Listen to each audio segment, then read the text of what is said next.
চাচা এটার দাম কত রাখছেন? দাম বলে না, আপনি কত রাখছেন দাম? 30 চাচ্ছেন। কত বলতেছে বাবাজি? 26, 27, 26, 27 বলতেছে। আপনি কত হইলে বিক্রি করবেন?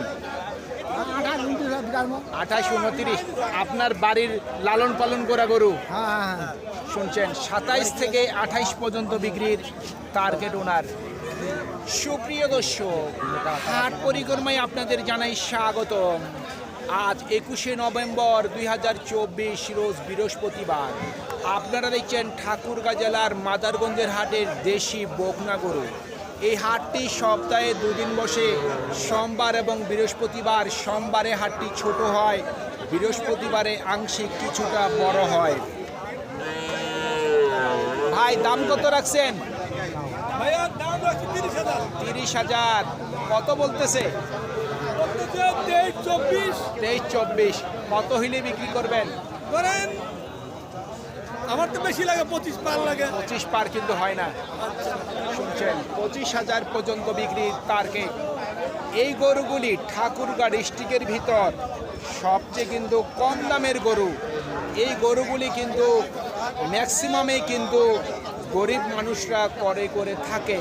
তো চলুন আমরা গরুগুলির তথ্যগুলি আপনাদের একটু জানিয়ে দেওয়ার চেষ্টা করি। কত দাম রাখছেন? 25,000। কত বলতেছে? 20। নিয়ত কেমন করছেন? 22। শুনছেন, 20 থেকে 22,000 টাকার মধ্যেও কিন্তু বকনা গরু পাওয়া যায়। 18-20 শুনছেন, 18-20 হাজার টাকা একজন ছোট ব্যবসায়ী দাম বলতেছে। হয়তো উনি খোঁচাবাড়ি হাটে নিয়ে যায় এই গরুটি বিক্রি করবে, কারণ এই বাজারে তো বাইরের ব্যাপারীরা আসেই না, বা অন্যান্য হাট বাজারের মতো গরুর কাস্টমাররাও আসে না। এই জন্য কিন্তু ছোট ব্যবসায়ীরাই কিন্তু ম্যাক্সিমামে টার্গেট করে থাকে। দাম কেমন রাখছেন? দাম আছে 27,000। কত বলতেছে বাবাজি? 24, 24 থেকে 24,500 পর্যন্ত সর্বোচ্চ বলতেছে। কত হিলি বিক্রি করবেন? 26 নিয়ত আছে।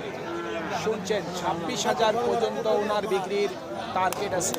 সিরাজ ভাই, এই দুটার দাম কত রাখছেন? 58,000। উনি কিন্তু একজন ভালো ব্যবসায়ী। এক সময় ভারতের গরু প্রচুর পরিমাণের বাংলাদেশের মাটিতে নিয়ে এসে ব্যবসা করছে। এখন ভারতের তার কাটা বন্ধ করে প্রাচীর হয়ে যাওয়ার কারণে এখন অনেক ব্যবসায়ী কিন্তু এই ছোটোখাটো গরুর ব্যবসা করতেছে। কত বললেন জোড়াটা দাম? 55। কত বলতেছে? 52-51 দাম বলতেছে। টার্গেট কেমন করছেন? মানে 54 পর্যন্ত। শুনছেন, 54,000 পর্যন্ত বিক্রির টার্গেট। আপনারা যদিও ওনাকে দেখে থাকেন, আমি কিন্তু ওনাকে স্ক্রিনের মধ্যে নিচ্ছি না, কারণ উনি বর্তমানে ছোট গরুর ব্যবসা করতেছে, আগে এক সময় বড় গরুর ব্যবসা করতেছিল। আমরা কিন্তু সব জিনিস মাথায় রেখে কাজ করি, কারণ একজন মানুষকে স্ক্রিনে নিয়ে আসাটা ঠিক না। যেহেতু উনি এক সময় বড় ব্যবসায়ী ছিল, আমরা কাউকে চিহ্নিত করতে চাই না। দাম কত রাখছেন? আমার 26। কত বলতেছে? 21,500। নিয়ত কেমন করছেন? 23 কিন্তু হয় না। শুনছেন, 23,000 পর্যন্ত বিক্রির টার্গেট। এই বাজারে সকালের দিকে গরুগুলি ওনারা নিয়ে আসে, সারাদিন ধরে থাকলেও কিন্তু 5টা কাস্টমারও দাম বলে না। এখান থেকে পারলে ওনারা আরও 2টা গরু সংগ্রহ করে অন্য বাজারে নিয়ে যা আমদানি করবে। চাচার জোড়ার দাম কত রাখছেন? 50,000। কত বলতেছে? কাস্টমার তো নেই, আমরাও দেখতে পাচ্তেছি। কত হইলে বিক্রি করবেন? 45-46 হইলে বিক্রি করবেন। শুনছেন, 45 থেকে 46 পর্যন্ত বিক্রির টার্গেট। তারপরে বাজারের কথা বলা যাবে না, বাজার কমও হতে পারে আবার বেশি হতে পারে। তবে আমি মোটামুটি একটু আপনাদের ধারণা বা আইডিয়া দিচ্ছি এই দুটি কত বিক্রি হতে পারে। এই দুটার সর্বোচ্চ বিক্রি হতে পারে 40। ভাই কত দাম রাখছেন? 27,000। কত বলতেছে? 23। কত হইলে বিক্রি করবেন? 23.5 থেকে 24 পর্যন্ত বিক্রির টার্গেট। চাচা এই দুটোর দাম কত রাখছেন?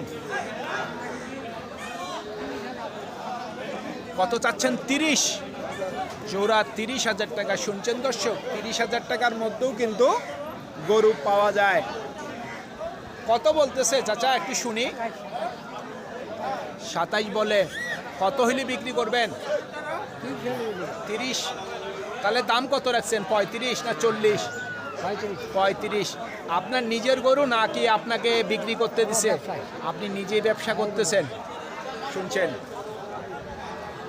হয়তো ওনারা 2-4 জন মিলে ব্যবসা করে অল্প পুঁজির ভিতর এই গরুগুলির ব্যবসা করা সম্ভব।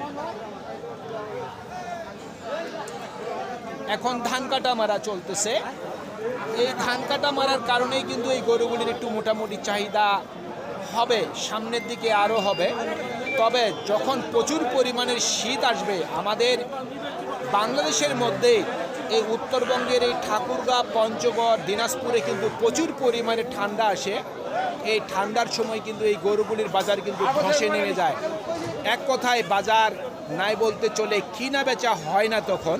ভাই দুটার দাম কত রাখছেন? 45। কত বলতেছে জোড়া? 40-এর নিচে বলে। আপনি কত হইলে বিক্রি করবেন? 40 পর্যন্ত বিক্রির টার্গেট। ভালো বাচ্চার ভালো দাম। কত রাখছেন দাম? 25। কত বলতেছে? 20-21 বলতেছে, কেউ 20-এর নিচেও বলতেছে। আপনি কত হইলে বিক্রি করবেন? 22.5। শুনছেন, 22,500 পর্যন্ত বিক্রির টার্গেট। সুপ্রিয় দর্শক, আমাদের এই প্রতিবেদন ইউটিউবের পর্দায় আপনারা যে যেখান থেকে দেখছেন, দেশ এবং প্রবাস থেকে, আমি সবাইকে আন্তরিক শুভেচ্ছা এবং অভিনন্দন জানিয়ে আজকের ঠাকুরগাঁ জেলার মাদারগঞ্জের হাটের দেশি বকনা গরুর প্রতিবেদন শেষ করতে যাচ্ছি। আপনারা সকলেই ভালো থাকবেন। আসসালামু আলাইকুম।